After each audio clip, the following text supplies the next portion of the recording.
this is another thing of good real estate agents. I feel like there's standard information you give to every single client on every single transaction. That standard amount of information does not need to be given by you saying it out loud. It could very well be done with an email, with a YouTube video, with a podcast. And so as an agent, a really good agents are able to make sure that consistently that information gets from their client, whether they're there or not. Yeah. It's a very important thing in my opinion. All right, guys, welcome to the Buff Show. More buffers, a couple of buff boys. We got Paden Clancy Fairbanks. Is that right? Redneck from Wyoming, yeah. My mom wanted one middle name and dad wanted a middle name. Guess who got which? You got both. I got both. Clancy's awesome. mom, Alan's dad. There you go. I like to call you Clancy. It fits. I think it makes sense. I think people look at it and they say, that guy's a Clancy. So we just wanted to have you on. I think this will be a good intro to who is Paden Clancy Fairbanks. So who are you? Who am I? I think everybody in real estate wants everything to be complicated or special or beautiful. The best speech I've ever given in my entire life was that I'm a dirty, oil-filled, redneck rig pig. Do you know why I am all those things? Why? So I'm dirty. I did a whole speech on it. I'm dirty because I'm out in the world working, making sure that I'm feeding my family, and doing that takes effort, and the effort makes me dirty, and I'm okay with it. I'm dirty oil. I'm an oil-filled rig pig. They're redneck. We got to go back. I'm a redneck. Do you know where the word redneck came from?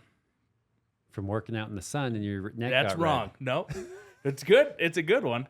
There was I think it was miners, but basically there was a whole bunch of miners, and the way that the system was set up was making it so the miners were never able to get ahead because they were getting paid in like credits from the mining company, and so they weren't getting paid anything. And so they had a huge revolution trying to make it so that they could get out of their rebellion effectively. And do you know what they wore on their necks when they did the rebellion? Red bandanas. Yeah, they wore red bandanas, so that made them rednecks. And so it's one of those things you need to fight for something that you believe in. As a person, if you're a redneck, hopefully you're fighting for something that you believe in. And oil-field rig pig, I don't know, it'd be like oil-field worm is what I should have said, because the worm is typically the lowest person on the totem pole. And the worm really has the most ability to grow, whether they want to go into safety in the oil fields or whether they want to be a pumper or whether they want to leave the oil fields and go do something else. So I'm a dirty oil field redneck rig pig because I work hard, I fight for what I believe in, and I've got the most opportunity out of anybody. I love that. That's speech and debate, baby. I like that. Dirty hands, clean money. That's a good one. Or dirty like money. No. No. Oh, no, dude, it's been awesome working with you. I remember the first time we met up in Smithfield. I'm like, I like this guy. We need to hang out more. We've got very similar temperaments in a lot of ways. We do. And similar names, you know. We do. Well, it's funny. The only way we can have similar names, though, is if our parents have to be similar people, because there's only one kind of person that's watching Silverado. Right. A redneck cowboy. A redneck cowboy. Yeah. Either a redneck cowboy or trying to be a redneck cowboy. Oh, that's awesome. So what made you get into real estate? I was trying to flip house. Well, I wasn't. I was working a 9-to-5 job, not being a very good employee. I'm really hard worker. I'm really skilled at organizing stuff and getting the boss to like me and being an aggressively honest person with people. Like I'm pretty good at working. Yeah. I'm not good at, if I get my task done, I don't really want to be there anymore. Yeah. You know, I never did well with the idea of somebody being like, hey, you need to complete this thing, and I need you to sit around for 6 hours. And it's like, this takes me 1 hour to do. So either give me 8 hours of tasks or I'm going to get out of here. Yeah. But which is, you can't do that as an employee. I really do get it. Terrible employee, really hard worker. Mm-hmm. But I was talking to my mom, and I was like, hey, mommy, I've been pondering. I want to get into flipping houses because it seems interesting. I've seen all the TikToks and all the YouTubes and all that stuff. And she said, well, get your license so that you can see what's actually on the market. Yeah. And I was like, okay, okie dokie. So I got my license. We talked about that before. I was working 80 hours a week, 40 hours as a quality assurance manager, 40 hours once I got my license being a real estate agent. And I just kind of liked it. And I liked working with people. And I liked the idea that I could work as hard as I wanted to without having to worry about anybody. Like if an hour task takes me an hour right now, I'm going to be done for the day. You know, and if I've got 20 hours of work, I'm just going to do 20 hours of work and get it done. Right. There's nobody bugging me at all. Yeah. And so real estate stuck with me just because of my temperaments as a person. It may not seem like it, but I'm a pretty personable dude as well. people really like me. Yeah. So Doesn't seem like it at all. I think that most people were like, I don't think I'm gonna like that guy, and then they're like, I was pleasantly surprised. Oh, I think people I think there's very few people that would be more entertaining to be out showing and touring homes than you. I can only imagine some of the comments and stuff that is said as you're out. I won't say them all. I'm not going to elaborate on those things, but there's many situations where I've said, I think that's stupid. And they said, well, that's one of my favorite features. And I said, I appreciate that. I think your opinion is valid. I don't like it. Right. And there's nothing I can do about that. No, that's awesome. It is cool how much you get to know like clients as you work with them. Like, and at the end, like, and I see your pictures, like you always have like somebody on your shoulders, lifting them up or like celebrating in a big way at the end at the closing table, which is awesome. Well, I think that everybody gets the real estate agent thing wrong for the way that you communicate with clients, because everybody wants to be there to make it so that this is a special time for your clients. And I think that there is value in that. I don't want to downplay that. But I'm more interested in people buying houses and understanding their purchase in a way to make it so that they have realistic expectations of what their future is. Mm-hmm. Because it's my goal to try to make it so that they understand it, so they can get to that 7 to 10 years, so they can get the equity out of their house, so that they can build better lives for their families. Yeah. And buying a home that suits that I can give some form of advice on, that they don't have to take my advice. I'm not the smartest boy in the world, but I've seen 110 transactions now, or whatever the number is. Mm-hmm. So I at least have more knowledge than they do. And I'm not going to tell them what they should or shouldn't do, but I can say, hey, here's some great questions to ask. And if they ask those questions and they make it so that they're 7 to 10 years down the road and they've helped support their family, or they've helped build wealth for themselves, or they've done whatever they need to do, that's where success is. Less than, oh, look at your special, look at your special time as a person.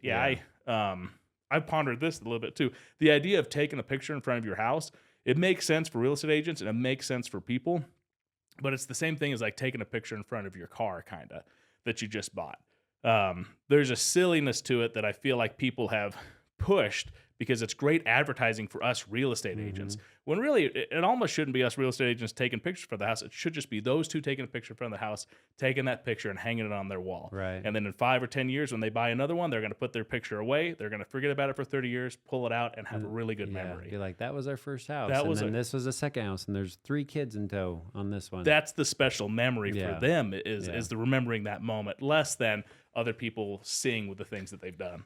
Well, like, elaborate more on the transaction, because like I often look at it and it is a big deal. Like, we're not like saving people's lives and like performing surgeries and like pulling people out of burning cars and stuff like that, like some other professions. But I think where you live is such a foundational, huge part of your life that like a lot of your memories and things like stem around like that specific location. What are your thoughts on that? Well, I think you're dipping your tiny little toes in it, which is good. Yeah. But I think what you're saying extrapolated is the correct answer for it. Where you live as a person, but having a manageable mortgage, having a place that you're comfortable with your family, having a place that you can celebrate times and visit other family, or having a place that you're just comfortable playing video games in. Like, everybody doesn't realize how much your house defines how comfortable you are in life. Yeah. And that could even be house hacking and living in your basement and trying to save up $20,000 over the next couple of years, and that being something that effectively you're so proud of, which I'm so stoked for you. I don't think people take into account that buying a house not only is a huge accomplishment, is good, but how much it defines every aspect of how comfortable your kids are, what they're seeing in the morning. And it doesn't necessarily need to be a house with granite countertops or whatever, but a perfect example that I always bring up when I'm talking to people is they say, hey, I'm thinking about doing this. I'm thinking about buying this house. What do you think your advice is? And I say, my first piece of advice is always, first and foremost, do you feel like the mortgage payment's manageable? To me, once you buy the house, I have no control over whether I make my commission, no big deal. But for you, if you don't have a mortgage payment that's manageable and you do have a family, I'm not saying I specifically only service people with families or anything like that, but in that scenario where you have a family and your mortgage payment's not manageable, it takes away your options to spend time with your children or to enjoy time with your wife. Yeah. And it adds an extra layer of stress that'll make it so that your relationship's worse with them. Not every time. Your house poor and everything like that. But it's the exact same thing too, that you've had conversations with people where it's like, if you do have the money and you could spend an extra $20,000 or $30,000 and still have a more manageable mortgage payment and have a home that makes you more comfortable so that you can enjoy more time with your kids. I'm not neither one is correct, but you shouldn't be looking at it as rigid as, this is the amount of money I'm going to spend because I read something on YouTube that's what's going to happen. Yeah. You should have a mortgage payment that's manageable, that you're comfortable with, that suits your specific situation with your family or house hacking or whatever and whatnot. Yeah. That was a lot. No, that was great. Like I haven't really thought about that, but like I house hacked a lot to get to where I am now, like living and you in were rentals, super uncomfortable, but you planned it. But it's amazing now. Now I'm like, man, I'm a genius. Like that worked out so well because we have rentals, we got a fourplex and all this stuff. And I'm like, I recommend it to everybody. But it's cool. You really need somebody like you on your team to give you that energy and that vision of like, hey, this is what you're like. You're not just buying a house. This is everything you should consider when buying a house, so that you're not like, shoot, I did it wrong, 10 years later or whatever. And it's pretty awesome to be able to work with somebody like you where you have this infectious personality and positivity and just demeanor that it makes the process fun, which is awesome. I've heard that a lot. That's what I like even just following you on like social media and stuff. I'm like, dude, you're a fun guy.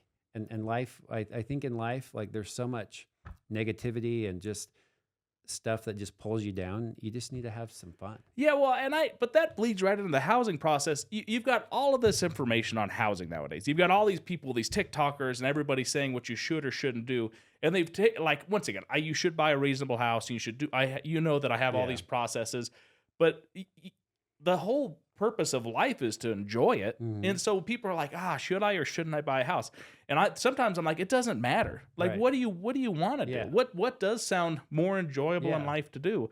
And sometimes that's a good enough decision to do something, not as long as all those other things are manageable, mortgage, blah, blah, blah. Yeah. But you can't, none of us can live the way that everybody else is advising us to live, because that's not their life. You need to go do something fun with your life. That's why I do everything that I do. That's why I do my social media my way. That's why when I decide if I'm going to ask a question and then I get nervous about it, I say, okay, you got to ask the question now because you're nervous about it, because you have to be uncomfortable and nobody cares. Right. Dude, I like that. That's awesome. What my biggest regret in life is? What? In 7th grade, there was some drummers up at the front playing drums and whatever. And they said, who's the funnest guy to send up there? I was 7th grader. And they said, Paden's our class clown. Let's send him up there. I went up there and I was so nervous that I just kind of did some shuffles to the left and to the right. And I was nervous and I wasn't the class clown at that moment. And I was so worried. I was so scared. I regret not just going up there and doing every single thing that I could to spin in circles and to fail at backflips or whatever and be entertaining, because that's what would have been fun. Funny. That would have been a good memory. Yeah. It's not a good memory? Being scared and shuffling back and forth. Dude, that's crazy. I like that. I heard Will Smith. He's like, anytime I feel fear, he's like, I attack it. I move forward 100%. I'm like, you have to do it. Yeah, and nobody's gonna do it except for you. Which is a perfect person to have in your court when it comes to doing like one of the most scary things in your life is buying a house and committing to like a massive mortgage payment. Like people are freaking out. And then to make things worse, you got like people's parents coming in. They're like, oh, well, when I bought my first house, it was $50,000. What are you doing? This is crazy. And anyways, I think there's a lot that people could take from you as far as just your process and how you work with buyers and sellers and stuff like that. Yeah, but even all the talking to your parents and trying to, like, once again, I do always explain to people, the people who care the most about you are your parents. And they're going to always care more about you than I will. And I have a subjective or whatever. I want to get paid a commission. Right. I will always want to feed my family. There's just there's nothing I could do about that. Right. But there's another piece of it too, that I have to sit down and have a conversation with clients that I say, let's say your parents said this thing. Let's say the inspector said this thing. Let's say the lender said this thing.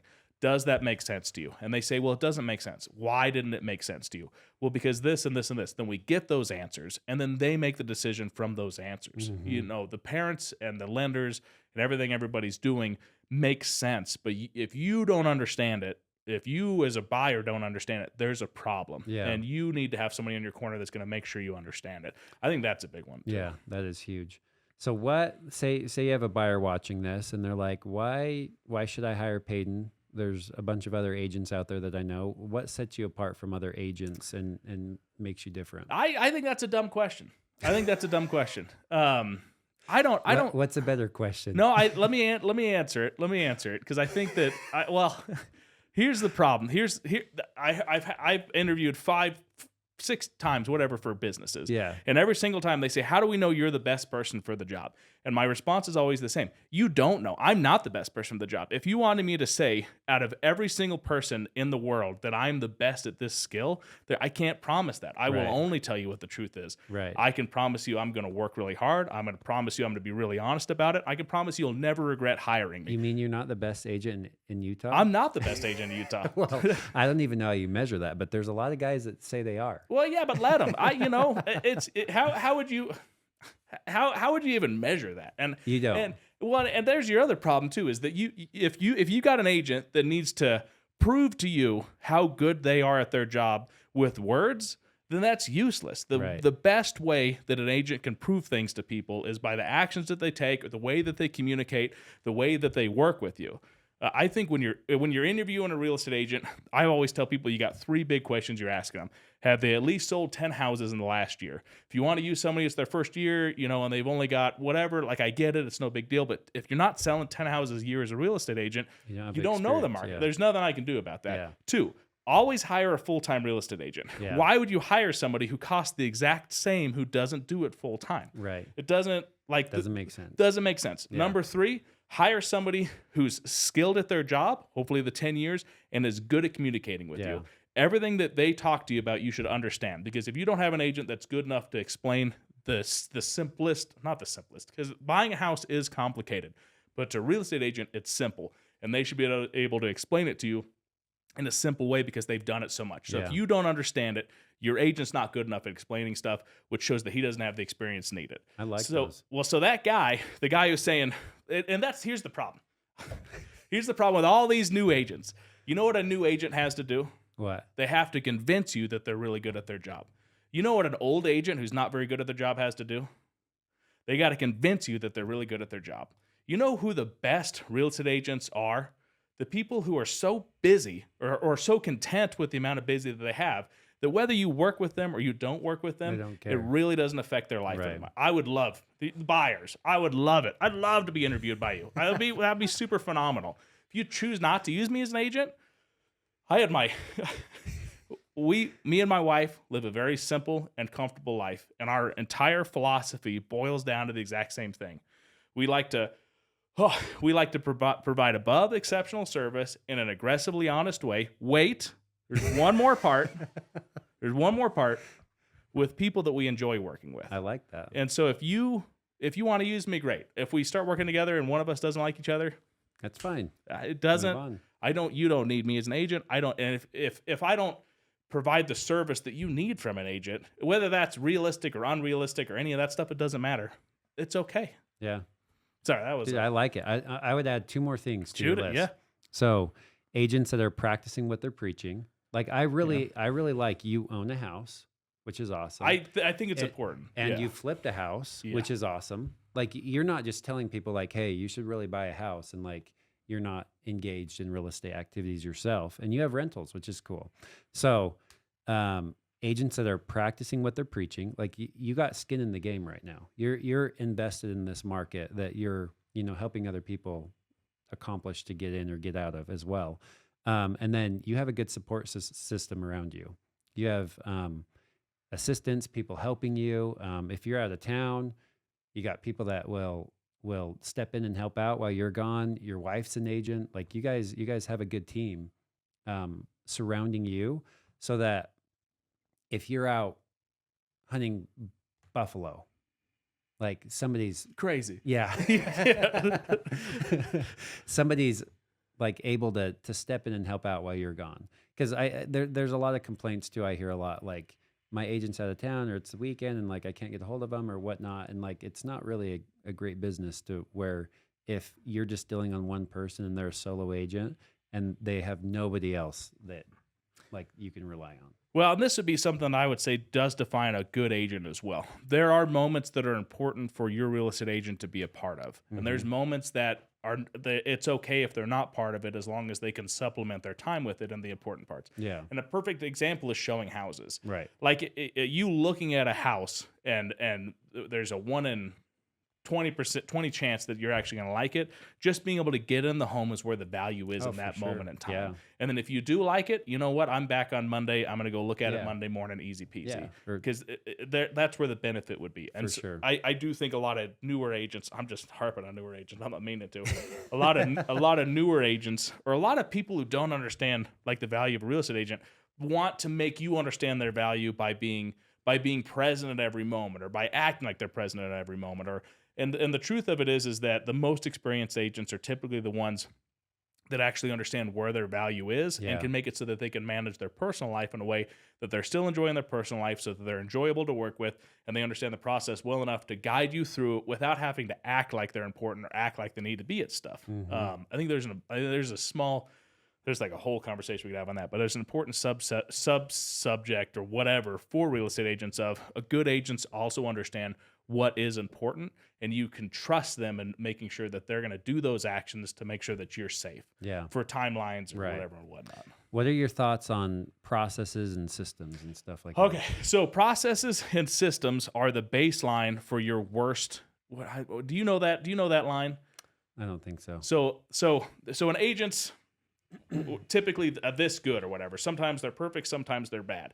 The only way to make it so that you raise your baseline service to somebody is by having systems and processes that aren't completely reliant on you, or even if they are reliant on you, that you're forced to do. Yeah. And so that the better that your processes are, that's your floor, the higher your floor goes. Yeah. And so if you can make it so that your floor and this are perfectly together, which they probably never will be, but that would be awesome. Yeah. So an agent that doesn't have processes, an agent that doesn't have systems in place to make it so that they can manage clients, their floor is all the way at the ground. And so you may have a good experience with them, you may not.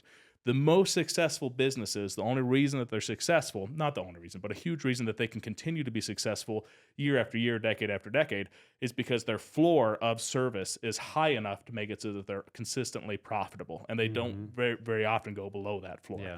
As an agent, if you want to have success for more than 4 years, if you don't have processes and systems, you won't make it. Right. It's just that you won't be an amazing agent. Well, there's no way to get there. That's why you talk to some agents who are like, oh my gosh, I'm so busy. And it's like they have one deal going or one buyer they're working with. And then other agents that are like, they're doing oodles and noodles of work because they have processes. And I've seen that with you guys recently. Like you guys are just crushing it. And you spent all of last year like dialing in your processes so that you can handle like a good amount of workload and like manage it fine. Your clients are happy and deals are getting done. Which is awesome. And a lot of that, this is another thing of good real estate agents. I feel like there's standard information you give to every single client on every single transaction. That standard amount of information does not need to be given by you saying it out loud. It could very well be done with an email, with a YouTube video, with a podcast. And so as an agent, a really good agents are able to make sure that consistently that information gets from their client, whether they're there or not. Yeah. It's a very important thing in my opinion.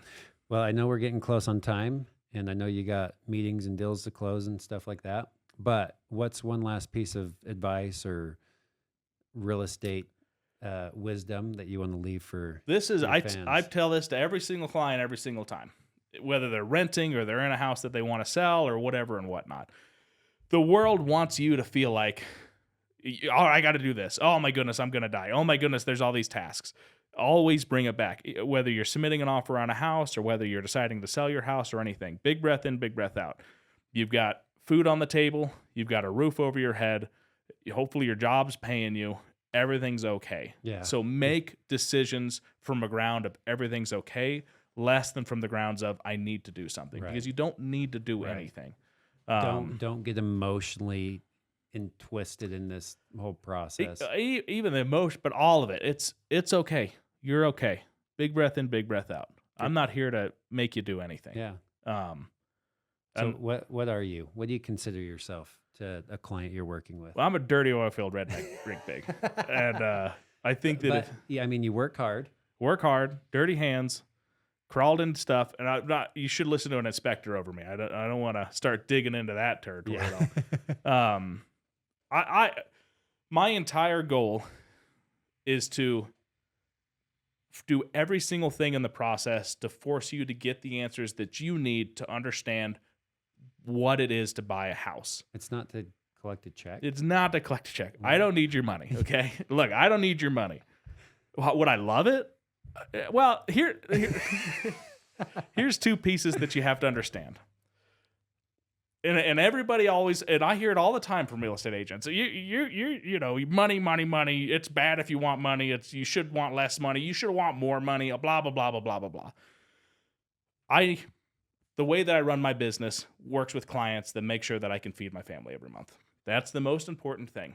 Everything past that, everything past whatever, because I've got enough clients, is to make it so that you understand what the process of buying a home is, not only from the inspection, but you can feel comfortable having somebody advise you on, you know, what is a good, respectable lender? What are like some qualities that they should have? If you could just recommend people? I know a million people that are really good at their job, so that when you get to the end of the process, you feel good and understand everything that happened. Mm-hmm. So that's my job. It's like kind of an advisor, but it's more of just like, if you're bowling, I'm the little bowling lane things that pop up, the guards, so that you're always going to try to get get a couple of pins. That's what I always want to be. Or a strike is what I really, really want you to get. But it's your choice too. You know, if you don't want, once again, people don't have to take my advice, and I'm not going to be mad about it. But my advice is really good. But it sounds like your advice is like, what do they want? Like, it's really uncovering, like, what are you after? Like, it's not what you want for them, it's what they want for them. Yeah, and a perfect conversation is, I understand why you would want to buy this house. I think it's a good variable to realize that you want to have a backyard to make it so that you can have dogs. That's the goal that you've stated.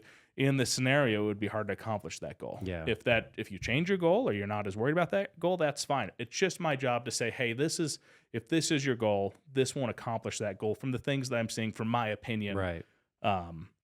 You're really empowering people to make the decisions, because I mean, in real estate, there's all these balls that are being thrown at you, and you're like, some are curveballs. That's a bad example. Just cut that one out. But in real estate, you're getting thrown all these things at you, and it's really hard to decipher and understand what that means for the transaction. And like, we just had a house that came back with vermiculite insulation. It's like most likely going to have asbestos in it. What does that mean for the buyer who's under contract on that? Do they have to suck it all out? Do they have to mitigate it? Like, and it's never black and white, because this vermiculite insulation, it's harmless unless you disturb it. So the seller's like, it's not a big deal. And the buyer's like, well, yeah, but if I want to add a can light in here, or when I go to sell this and the buyer wants to remodel it, like, it likely will affect me at some point, one way or another. And so it's like navigating through those waters. And then it comes back to like, well, how good of a deal is this? Where's the value on this house? What's our like entry point into this? So there's all these points, and agents should be more of a guide, like helping people decipher what all this means versus should you do it or should you not? Just like, because it's never really black and white. It's more of a gray. Yeah, and it's not our decision, it's your decision. Exactly. So, well, dude, this has been awesome. Any last things you want to leave for them? I gave my last thing last time. I need to not. We keep blabbering for no more last things. So, if you're interested in working with Paden Clancy, give him a call. I know you'll have an awesome time, and I doubt you'll regret your decision. And you'll have a hoot. Is that what you call it? You're gonna have a blast. You're gonna have a hoot. We're all gonna just have a good time. I love it. Thanks for hopping on, dude. Bye.